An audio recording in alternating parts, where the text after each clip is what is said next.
Touchdown, Seahawks!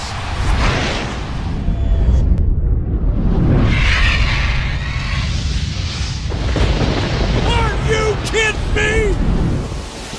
All right, moving on. Number 13, the Detroit Zebras. There's another painful memory. Yes. So it took 30 years, Ethan. 30 years. Yeah. Finally did it. The Seahawks were in the Super Bowl. It was February 5th, 2006. It was a big day for the city of Seattle and myself because it was on my 30th birthday. Wow, that's right. Yeah, look at that. Yeah. Man, I was stoked, man. Huge birthday party at my place. The Rolling Stones were playing the halftime show. The team that I grew up watching was finally going to the Super Bowl. They're going to be the champs, man. This is it. And you know, around the league, I don't think many people were actually rooting for Seattle, but you know what? We didn't care because we were used to it. We might as well have been that team up in Alaska because not only do people not know where Seattle is, they don't care. Might as well That's what it felt like, didn't it? Yeah. The way the press talked about us. Absolutely. We had that East Coast bias thing going against us, but we kind of had that chip on our shoulder, right? Yeah. We didn't give a shit. So this was supposed to be a really good Super Bowl. And this particular Super Bowl was all about Jerome Bettis, the bus. And everybody loves the bus. Everyone loves Jerome Bettis, right? Hard not to love, right? Yeah, he's always smiling. He's always having a good time. Classy guy. Yeah, he kind of like had a little gut. You know, he's a likable character. And it's probably going to be his last game in the NFL. I mean, it's a great story. It's hard to deny. Oh, and he grew up in Detroit. So he has that going too. He's like a hometown boy. So Yeah, he's returning home. yeah, so it's a perfect setup for a Steelers fan or just a fan of the NFL who wants to see a classic feel-good story, But to Seattle fans, we didn't care about any of that. We just wanted to win.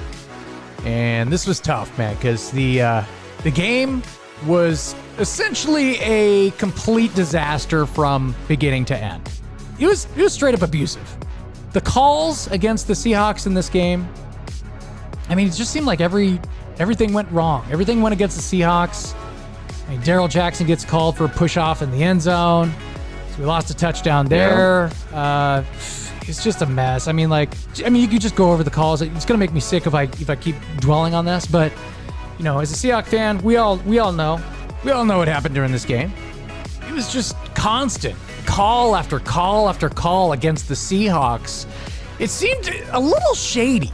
I'm just glad that the rest of the country got to see how terrible this actually was.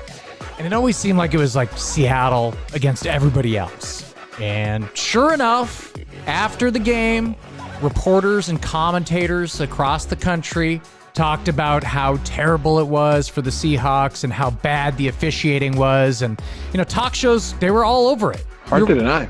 Even Mike Holmgren after the game said, yeah, we knew it was going to be tough going into this game, but we didn't know we were going to have to go against the guys in the striped shirts as well. So there you go. That's tough, man. Well, and I mean, it's always unfortunate. It's just a reality of any sport, right? Sometimes the officials are just going to work against you or and I don't think intentionally. I mean, there doesn't seem to be any nefarious, like they were trying to fix the game or any of that crap or none of that ever came out. But man, it sure was weird just how lopsided that game was because usually there's bad calls. I mean, they go against you, they go for you, and, you take the ones you get and you stew about the ones that go against. But this one was just so strange. It really was. And the pain did not go away for years and years and years until we actually finally won a Super Bowl. But Bill Levy, who was actually the head referee at that game, he was actually visiting the Seahawks training camp in 2010, and he brought it up himself. He knows he made an impact on that game. And I guess he said he had a bunch of sleepless nights over those calls and that he was going to take that to his grave, essentially. I'm like, wow, jeez, that kind of... That's refreshing in a way, though, to see once again these guys take their job seriously and it affects them. And yeah, he felt like maybe in hindsight that, he had to put his pride in check and realize that there were definite things to learn from and do better the next time around, which doesn't help us. But at the same time, at least I'd love to see that self-reflection and, acknowledge, not just try to pretend like, get over it, Seattle fans, you're wrong. Yep. Like every Steeler fan I know says, and that's why they can blow it out their ass. All right, kids. Well, that concludes the story of the Detroit zebras. This isn't college. You're not at a homecoming. I understand. This is NFL, which stands for not for long when you make them calls. Yeah. I'll be selling groceries.